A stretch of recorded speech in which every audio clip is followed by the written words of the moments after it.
예, 여러분 안녕하세요. 영마쌤 장우상입니다. 오늘은 상대 시가에 대해서 세 작품을 살펴보도록 하겠습니다. 상대 시가라는 것은 아주 오랜 옛날 불려진 노래입니다. 상대 시가. 그래서 이 상대 시가에서 이제 세 작품이 있는데 첫 번째가 구지가가 있어요. 구지가. 구지가부터 설명을 드리도록 하겠습니다. 이 구지가라고 하는 이 구는 거북을 뜻하죠. 거북. 거북. 이게 이제 귀라고도 있기도 하고요. 구라고 있기도 합니다. 이 글자가. 여기서 이제 구라고 읽힌 것이고요. 그 다음에 이제 지라고 하는 거, 지. 지라는 글자가 있죠, 지. 지라는 것은 뭐 여러 가지 의미가 있지만 뜻 이런 의미로도 이제 쓰이죠.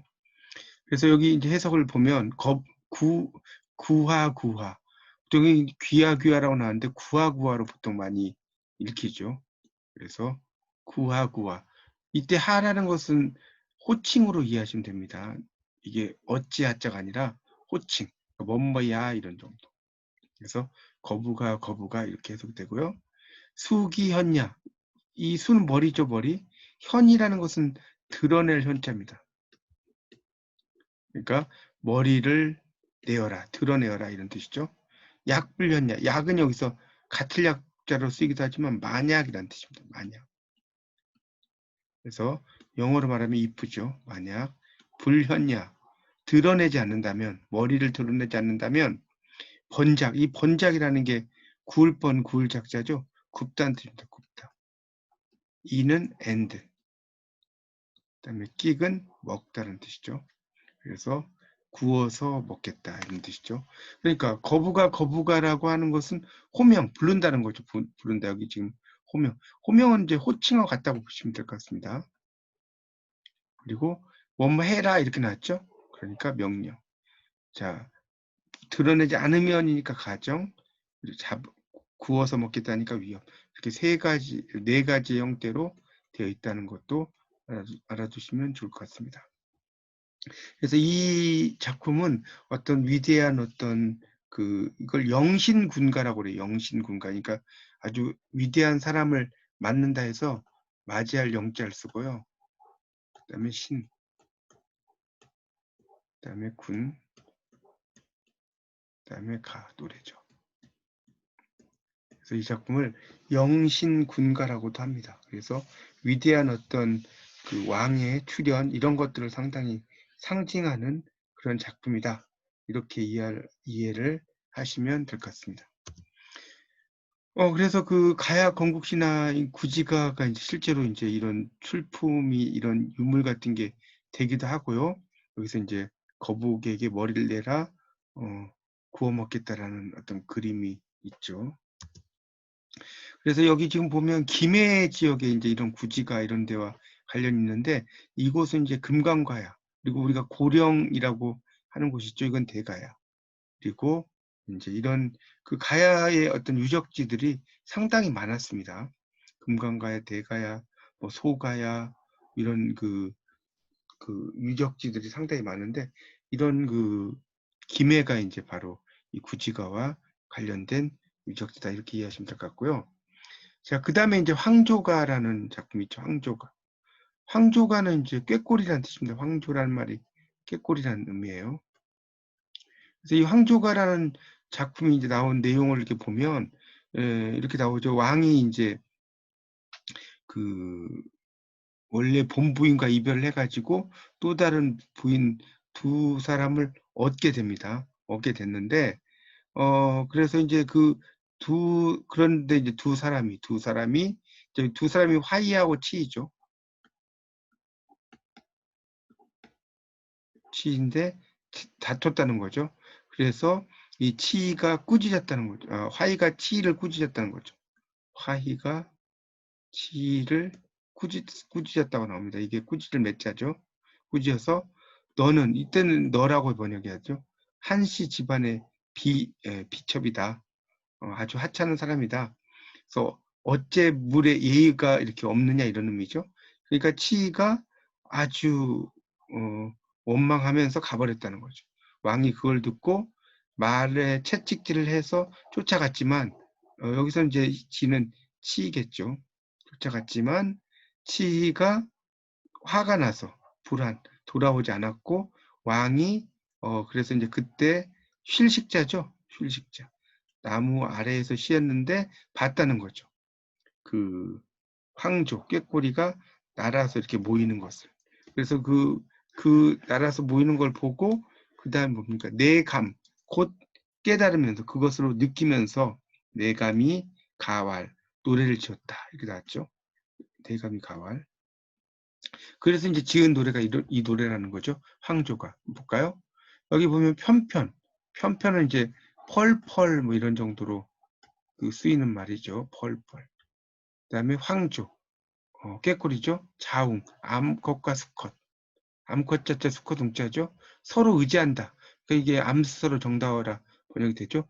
여마지독은 나의 외로움을 생각한다. 이렇게 번역이 됩니다. 술먹구조고요.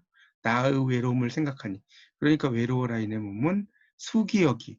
이 기는 이제 여는 뭐뭐와 더불어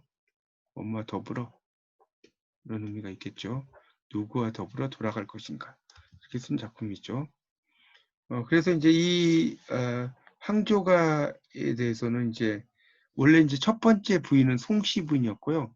원래 그 송씨 부인을 잃고 나서 이제 화이하고 치를 이제 맞이했는데 치가 이제 자기 고향이 중국으로 가버린 그런 이야기죠. 그리고 나서 이제 그 유리왕이 치를 찾으러 갔다가 찾지를 못하고 다시 돌아오면서 그 꾀꼬리를 보고 이제 쓴 노래가 바로 이제 그 황조가다라고 볼 수가 있습니다. 그러니까 이제 일반적으로 그 유리왕의 그런 그리움의 대상, 유리왕의 그리움의 대상이라고 이제 물어본다면 이게 이제 송씨 부인이 유리왕의 그리움의 대상입니다. 그러니까 원래는 치가 떠났기 때문에 치일 것 같지만 원래의 이제 조강지처에 대한 어떤 그리움 이런 것들이 상당히 많은 작품이다 이렇게 보시면 될 것 같아요. 세 번째 작품은 공무도화가인데요. 이때 이제 공부도화가 할 때 무는 뭐뭐 하지 마라 금지사입니다. 금지사. 그다음에 도는 건너다. 건너지 말라는 거죠 강을. 공은 이제 임 이런 뜻이죠. 그래서 이제 이런 그림이고요. 그래서 이제 이런 것을 백수강부의 백수강부죠. 머리가 하얀 미친 남편. 그걸 이제 백수강부라고 하죠. 흰 머리에 미칠광자 쓰죠. 남편 부자. 그 백수강부의 처가 이제 이런 이야기를 한 거를 이제 광리자구라고 하는 사람이 듣고 그런 것을 듣고 이제 이야기를 듣고 나루직이었죠. 이 광리자구라는 사람이 있었어요. 광리자구. 그런 사람이 있었고 이 사람은 이제 일종의 나루직이었어요. 그래서 이 사람이 이제 자기 부인인 여옥에게 이제 이야기를 하니까 여옥이 악기를 연주했는데 이게 이제 이 악기가 공후란 악기죠. 그래서 이걸 공후란 악기를 연주하면서 불렀다 해서 공후인이라고 합니다. 그래서 이제 공무도화가를 보면 이렇게 나오죠. 공무도화 임이여 뭐하지 마세요. 물을 건너지 마세요. 임은 마침내 이게 마침내 경자입니다. 마침내 물을 건너셨네. 타는 떨어질 타자죠. 물에 빠져서 돌아가시니 당내공하. 여기서 레하라는 것은 이제 어찌할까요? 이런 이야기죠. 어찌할까요? 가시님을 어찌할까요? 이런 이야기. 영어로 한다면 What should I do? 이런 정도로 해석이 되겠죠. 그래서 이 일을 당했다는 거지. 당자는 당하다라는 뜻이겠죠. 그래서 임이여 그물을 건너지 마오. 임은 기어코 물속으로 들어가셨네. 원통이라 물속에 빠져 죽은 님 또는 이걸 물에 빠져 돌아가신이라고 번역도 됩니다. 가신님을 어휘할고 이렇게 이제 해석이 되는 내용이죠. 그래서 이 작품은 이제 이렇게 그 백수강부의 아내가 이제 그 시 화자가 되는 거고, 임의 죽음에 따른 이별이죠. 그리고 슬픔과 원망, 그다음에 탄식과 원망, 체념이죠. 임과의 사별에 대한 슬픔이고, 가장 오래된 어떤 서정시가, 그리고 집단 가요에서 개인적 서정시가로 넘어가는 단계의 가요다. 이런 것이 이제 이 작품의 특징이고, 결국 이 작품은 강을 중심으로, 이 강을 중심으로 한 공간이다라고 볼 수가 있고요. 이런 이제 그 한시 형태를 사언 네 글자고 사구, 사언 사구체라고 이야기를 합니다. 사언 사구체. 자, 이런 것도 좀 알아두시면 좋을 것 같습니다. 그래서 이제 이 조선진이라는 나루터에서 이제 이런 것을 목격을 했다고 하는데, 그래서 이 조선진이라는 지명이 뭐 중국일 가능성이 있다. 이런 이유도 있는데, 하여튼 이제 이 작품은 이렇게 영원한 사랑의 그리움, 이런 것들에 대해서 그 쓰여진 작품입니다. 이렇게 해서 이제 오늘 세 작품을 봤죠. 구지가와 황조가와 공무도화가를 봤습니다. 상대시가 3편. 자, 여러분 잘 공부하셔서 이렇게 시험이나 이런 데 보면 좋은 결과를 얻으시기 바랍니다.